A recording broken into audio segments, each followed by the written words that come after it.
Back to Coffee with Kerri-Lynn. We have homebrew in the to-go cup because it is not a cheat day today. No, it's not, unfortunately.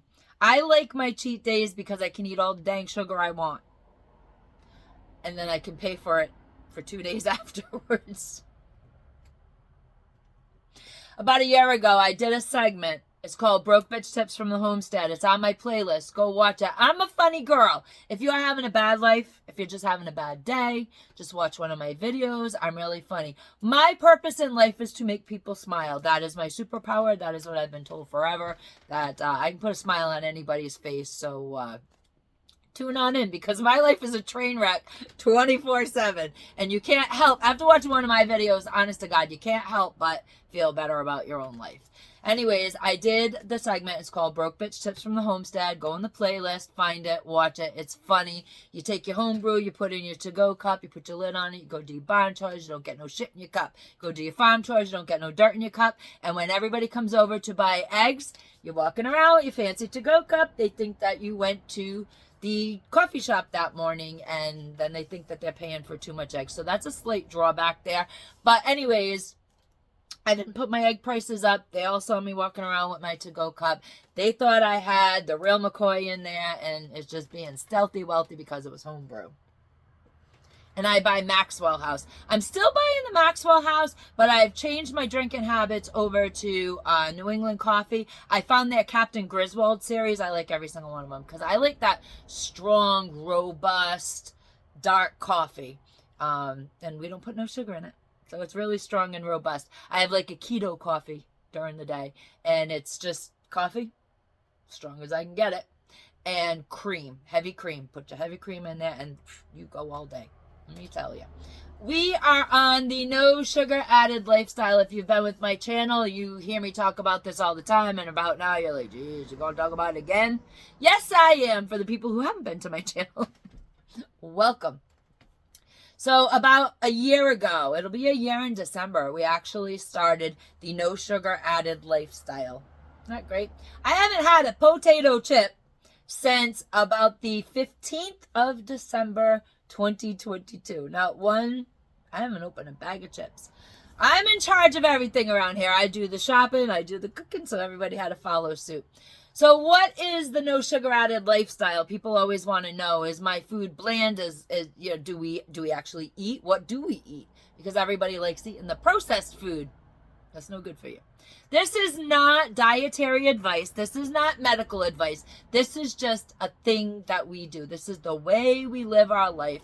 We have always lived our life around the organic table. We've always been big before it was even popular. Farm to table. We've always done that. We've always kind of grown our own food. We've had our own gardens. You know, we buy from local farmers, all that stuff. So it's just been a thing for me. My parents were hippies in the 70s. And we went through the oil crisis in the 70s. And I remember that. And there was a lot of back to the landing back then. And my parents were kind of a part of that.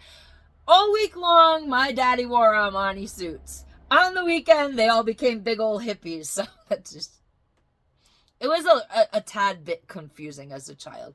But they liked the hippie lifestyle, but they needed to earn a living. So literally, my dad wore Armani suits Monday through Friday, business hours.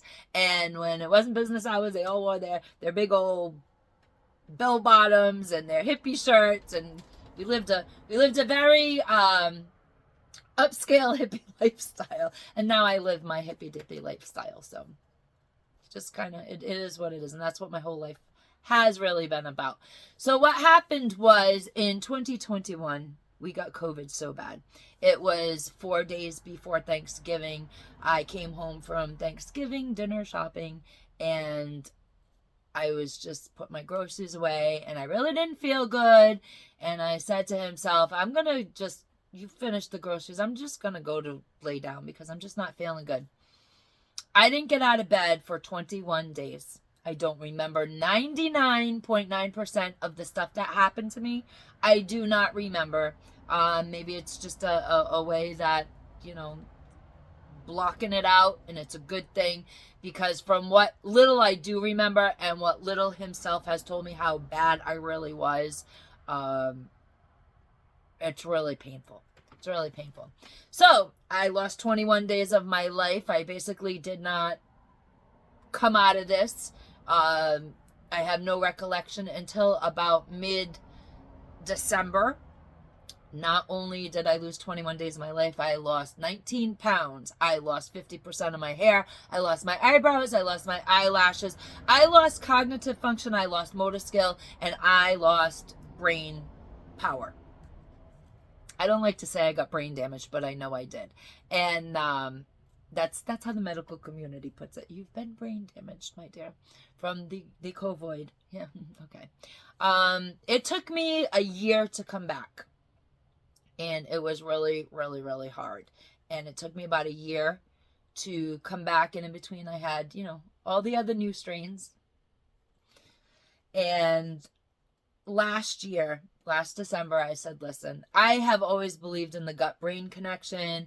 I had a rough, not this past summer, but the summer before was really, really bad. My personality was even altered. It was terrible. Anyways, long story short, I said, I've been reading up on everything, and let's just cut all the sugar out and see what happens. Let's cut all the junk food out and see what happens. And that's what we did. And a year later, we've adapted to the lifestyle, and we've lost a ton of weight. I do not have to do a lot of physical activity. I have a homestead. I'm always lifting 50-pound bags of grain. I'm always lifting hay. I'm always doing a lot of physical work outside, always repairing something, carrying lumber, carrying wood in, chopping wood. So I do all that. I get a lot of physical activity. So I don't need to seek physical activity. Don't know what happened. Video cut out. So we're just going to splice them together. Part 2. Going to splice them together. I must have the timer on my camera set, but I can't fix it. So I called IT, and,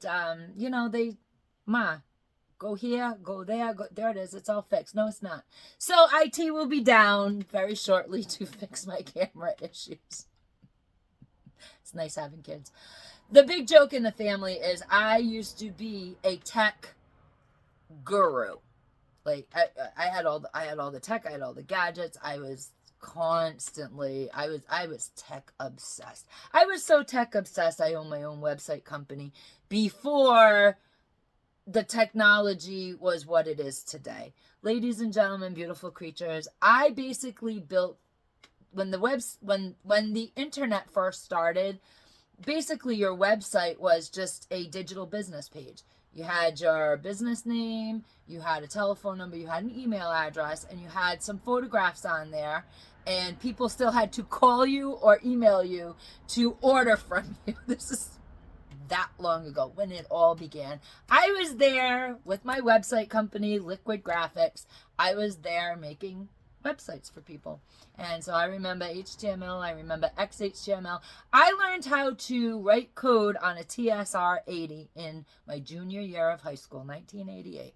And the kids are snippy these days. And one little gentleman had an attitude with me, and he says, learn to code. Remember when that was going around, learn to code? And I just looked at him. I was like, I was one of the people that originally knew how to build the shit that you play on now. Okay? So I do know how to code. So we've been through it all. And long story short, when Plug and Play came around, people no longer needed me and my services because technology evolved. I knew we were evolving ourselves out of existence. Website designers. And that's what it was. So when we moved up here in the middle of nowhere, my feelings were hurt. My company was gone. My feelings were hurt. And I swore off technology. Just me. The rest of the family loved technology. They kept at it. I had a cell phone, and I kept the cell phone specifically because I had kids in high school, and I had to call them to find out where the hell they were. They weren't home on time. Where are you? Get home. And they had to call me. And so I kept the cell phone for phone call purposes only. While everybody else is playing on their high-tech devices, I still basically had a flip phone. And moral of the story is, I swore off technology, never again. We'll never say never, beautiful creatures, because it's going to bite you in the ass every single time. I've had two big never say never moments in my life. The first one, I was 11 years old, and my mom and my grandmother and my aunts would sit around in a circle at the kitchen table or at camp, and they'd all be doing their crafts. They'd be knitting, they'd be crocheting, they'd be gossiping, they'd be having coffee. Now you know where the brainstorm of this channel came from, Coffee with Kerri-Lynn. They talked about anything and everything under the sun with their coffee in hand, and I wanted to sit with them and be a grown-up just like them, and I couldn't do that unless I knew how to do a craft. And after a while, I got annoyed with that because I just wasn't happening for me. And I announced to everyone in my youthful, indignant way, I was never going to do this crap anymore. Never again. So my mother likes to call and remind me every once in a while, especially when I design a new pattern, show something on the internet that I just made, knitted, dyed, wove, crocheted. My mother would call me up and say, remember when you weren't going to do this crap? And I'd say, yes, Mom. And she says, now you do it for a living. So that was my first big I'll never say never memory. Then I did it again with technology, and here we are. This started in a roundabout way. My YouTube channel is a year old now, and it started in a roundabout way. Well, before we get to that, let's finish up what the other segment was. See, this is how the brain works. And women in my family, we're all over the map. This is just how our brain works. This is how we talk to each other. We're talking about one thing, we talk about something else. Over the river, through the woods, and we'll finally get to the point. Anyways, in my previous segment, I was mentioning how we don't have a big need to have outside exercise off of our homestead. We don't, join a gym or anything like that. I do periodically, a couple times a week, not every day anymore. A couple times a week, I'll run the trails, or I will power walk on the back road and slide myself into the wooded area because it just smells like Christmas year round, and sit by the stream and meditate and just let the cares and the worries of the world fall off my shoulders. It's good for your mental health. It's good for your soul. It's just good for your body, just to relax and not have anything nagging at you. And then I come home and I got my creative juices flowing, and I sit in my fiber studio and I create those beautiful, wonderful, amazing works of art that everybody can wear. So that's that. Back to the previous conversation about how this channel started. So this channel started a year ago, and it was from the COVID situation. I was going to the quack. They could see improvement. I couldn't see improvement. They banged me with the long COVID. You got the long COVID. They did see, like, I got COVID 4 times. I got every strain that came out. And deterioration and improvement.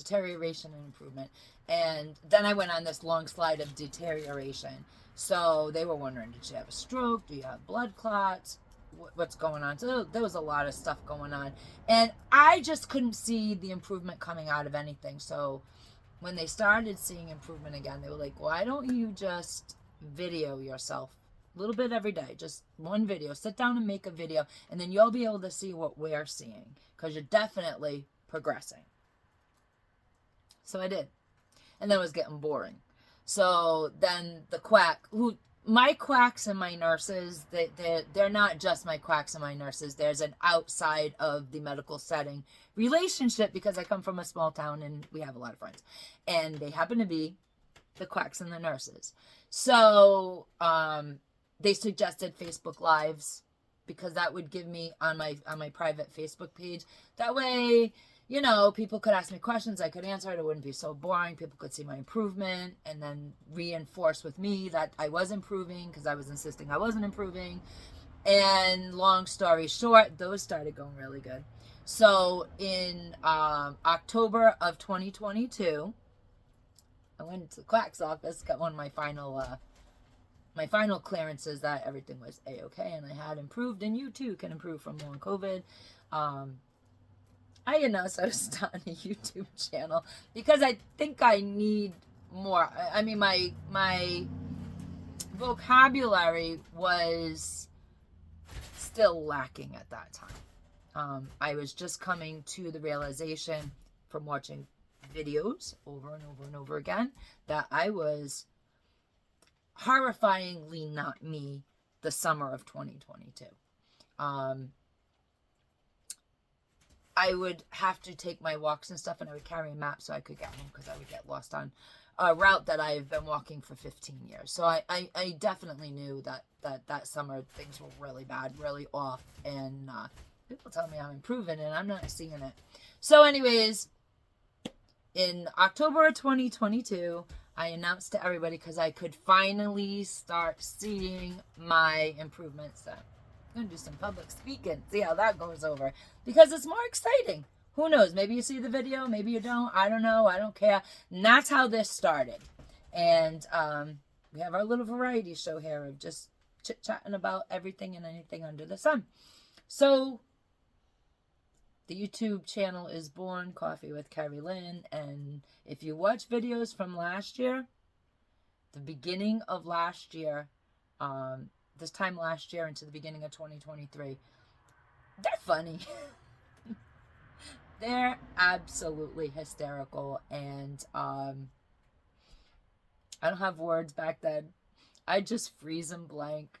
So it's kind of a little comedy act that started happening, and now I can see that I have really absolutely improved. I'm 110% from what I was when we first got sick with the COVID. So if you have long COVID, you too, there's hope. I know a lot of people are having a lot of difficulties, but there is hope. And it took a routine change, a lifestyle change, a diet and exercise change. It took working like hell to get my memory back, to get my vocabulary back, to get me back, to get my personality back. But we did it, we made it, and we're here a year.